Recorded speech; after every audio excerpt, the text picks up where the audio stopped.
Avui preparem coca de llardons amb iogurt. Al final del vídeo teniu la llista amb tots els ingredients.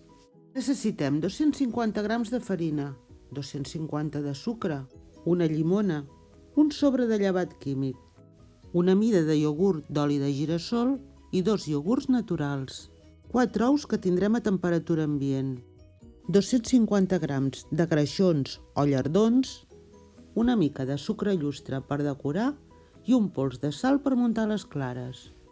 Amb l'ajuda d'un ganivet piquem els llardons ben fins. Els reservem i deixem una part per posar a sobre de la coca. Ratllem la pell de la llimona i també la reservem. Per fer la coca necessitarem 3 bols. En el primer barregem la farina i el sobre de llevat. En el segon hi posarem les clares i en el tercer els rovells.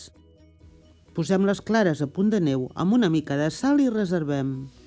I en el bol on tenim els rovells hi afegim el sucre i barregem. Sense parar de remenar hi afegim l'oli de gira-sol amb un parell de vegades i anem barrejant. I seguidament hi afegim els iogurts, la pell de llimona i els greixons.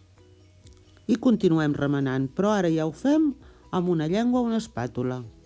Al damunt hi tamitzem la farina, ho fem amb 2 o 3 cops i anem barrejant amb moviments envolvents. Mentre ja podem començar a escalfar el forn a 180 graus. I per acabar, incorporem les clares que tenim reservades. Ho fem amb 2 o 3 cops i continuem barrejant. Ho aboquem al motlle que hem untat amb mantega i empolsimat amb farina. Ho allisem i repartim pel damunt els llardons que tenim reservats.